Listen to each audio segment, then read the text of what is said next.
Hi, I'm Bryson Kiefer. Welcome to the CalCast. We're students in a character and relationship class in Litchfield High School.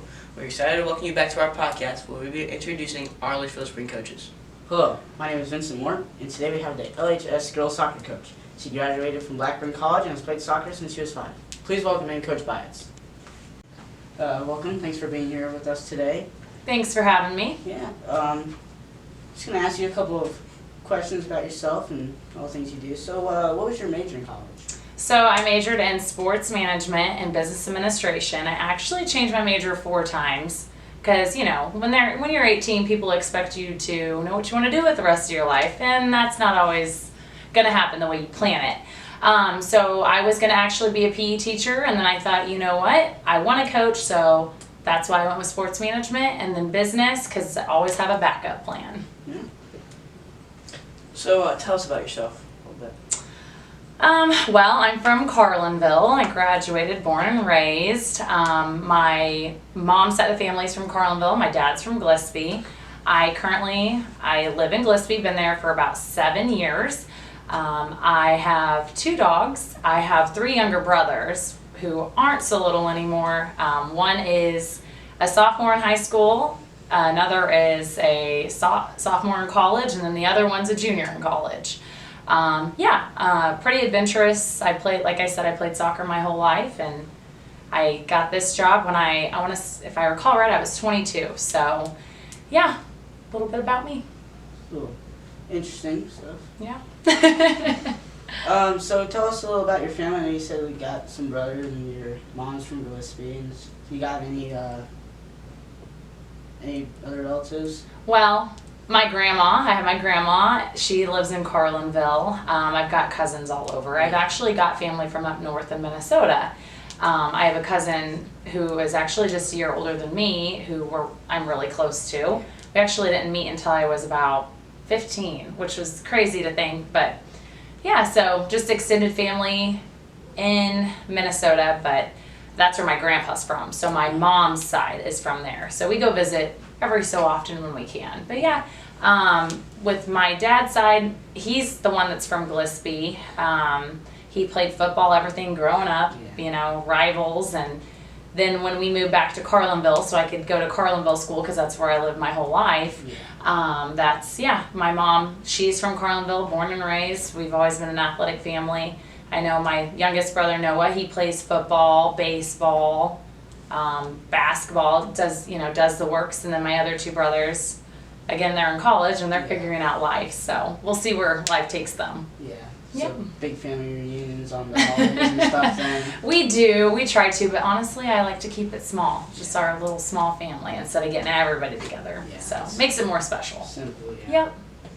Yep. Personal accomplishments or anything? Personal accomplishments, just in life. I'm trying to remember what I thought on this one. I would say personally, one of my biggest accomplishments in my 20s was getting this job at such a young age and not actually being a teacher at the school. It's kind of rare. Usually, they open it up to in-house to teachers at first, and I got the assistant coach job, and then the following year, the opportunity came about, and now I've been with the school for 7 years. So I've been the head coach for 6. So yeah, that was probably my biggest accomplishment in my 20s. So, yeah. So what was your most successful season in sports of either coaching or playing, whichever? My most successful season as a player myself was my junior year of high school. We had a pretty solid team. Again, I'm being from Carlinville, so it was Carlinville High School. We actually, my junior year, we won our regionals, and then we actually exceeded to conference, and we played Alton Marquette, who we had always lost to, and we were determined, and we ended up beating them in PK shootout, and we were the conference champions. So that was pretty cool. And then I would say with Litchfield High School, my most successful year, after 2020, everything kind of became a blur, was 2019, I think was right. Yep, it was the year before COVID, and we won our regionals. So yeah, yep. Sounds good. What are your hobbies outside of school and outside of soccer? Ooh, I got I'm an adventurous person, so we actually go camping. We have a toy hauler. We ride side by sides. That's what we do for fun. We actually just rode last weekend when it was nice out. I love traveling we go to Tennessee, Arkansas. We go to Missouri, down to the rivers. They've got trails that we ride, but and then I love taking my dogs camping. They love to camp. And Nash and Nova. Nash is a golden doodle, and then Nova's a chocolate lab. And then we actually have a lake lot, a cabin out at Gillespie Lake. So we have our boat, and that's what we do in the summertime a lot too. So we're kind of in between, back and forth. But yep. Any place you like to go, like preferably side by side? Tennessee. Tennessee. Yep, we went by. It's called Ride Royal Blue, and it's cool. Waterfalls. We ride in the mountains. It's one of the prettiest places I've ever been. So yeah. Is that your favorite place to go camping or too? It is. Yeah, we've been there twice. That's definitely my favorite place. Okay. But just small, short trip, Missouri, down by what's the river?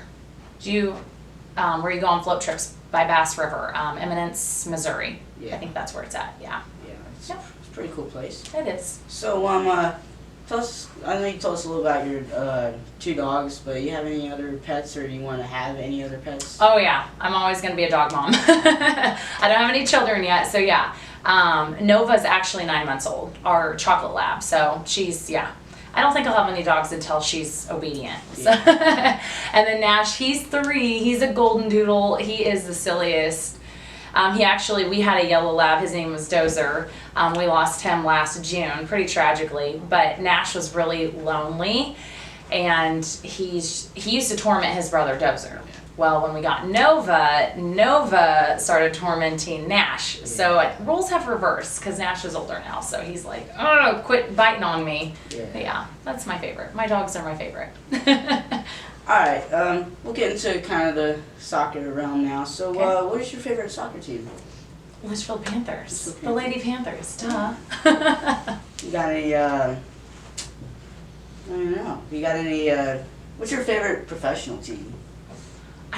This sounds bad, but I don't pay attention as much anymore. Of course, the women's, the United States women's soccer team. But Yeah. I kind of, after I got older and you get in the world of work and being an adult, you kind of stop. Yeah. I mean, I pay attention, but I don't really got too much going on to worry about it. But yeah, that if I had to pick, I would love to go to St. Louis, where they opened up. Forgot where it's at. Where the women's soccer team's gonna be able to come there and play, Yeah. so people can watch. That's cool. Yep. Who's your favorite soccer player? When I was a kid, it was Mia Hamm. You guys have probably never heard of her now, which is crazy to say, but she was one of the best. And I remember one year for Halloween, I wanted to be I wanted to be a soccer player. So yeah. Did you ever get to go see any of her games? Or Nope, never did. Never got that privilege. Yeah. It's always kind of sucks. It kind of does suck, but that's all right. Yeah. I get to watch, Litchfield High School. Yeah, that's even better, right? Yep. So, what do you think is the most important quality for a soccer player to have? 1000% having the drive and the love for the game. If you don't have drive to be your best and go win the games, then that's just something that you have to find internally. I think it comes to the older you get, the more years you put in, that drive just gets stronger and stronger, and that love, you start to appreciate it because your 4 years of high school are here and gone. So soak it up, cherish it. What do you think sets yourself apart from other teams in our conference? I would say, apart from all the other teams, we've always been a school to beat. We've always had a pretty good team, and there's always rivalry. That's definitely something that I think sets us apart due to the fact that everybody always wants to beat us. We've had a solid team, and yet we're in a transition. These last 2 years have been a transition year. We lost 7 seniors in 2021, so that's something that, we're going to gain that back, and I think we're one of those teams to look out for in the next couple of years. Yeah. What made you want to coach soccer? It has been my favorite thing since I can remember. Like I said, I was about 5 whenever I first played as a kid, and I just have always loved the sport. It's just always been something I've been passionate about, and I played in college, so I knew I wanted to play in college, so I went ahead and I took an opportunity because I'm a homebody. So I wanted to stay somewhere small and local, and I chose Blackburn, and it was some of the best years I could have asked for. I definitely cherished high school more as a soccer player, but that's because you've grown up with those girls, you know, your own team. You've grown up with these people. When you go to college, you play with people you've never met and seen before. But that definitely, yeah. So. So, was your mom an inspiration for you to coach? My mom was, because my mom, as a child growing up, my mom coached me. Yeah. Granted, I would yell at her, "Mom, stop, I know what I'm doing," but that's something that I looked up to her as a child, and I think that is one of the biggest reasons when the time comes for me to have children, I'm going to do the same thing. And I think that's another part as to why I cherish doing what I do. So, you said that you lost like 7 seniors, so we got like a young team coming in. We only have 2 seniors this year.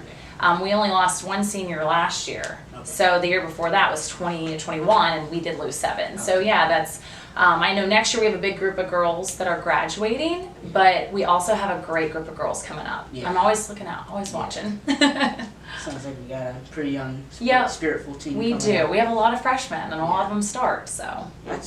That's good. Yeah. You can really build it on. So what have you been doing really well during the season, and what do we need to work on as the season moves forward?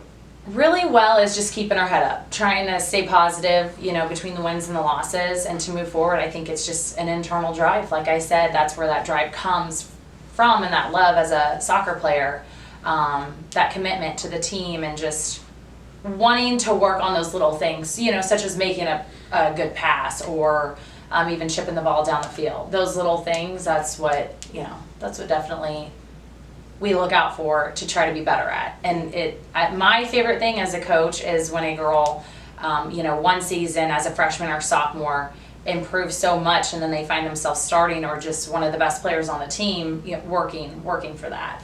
So. All right. Well, thank you, Coach Byots, for coming out. Good luck in Thank your you game guys. tonight. Thank you. Next up with weekly sports recap, Tucker McGuire. The recap for spring sports. The girls softball team is now 4-5. Boys baseball is 3-9. The boys and girls track teams have competed in a few indoor meets and a few outdoor meets. Girls soccer is 2-6 on the season. If you have some time, please come out and support your Litchfield athletes. Thank you for tuning in to our second CalCast with me, Braxton, and Tucker. And thanks to Coach Byots for coming out today with us. And we hope to see you next month for our next spring sport.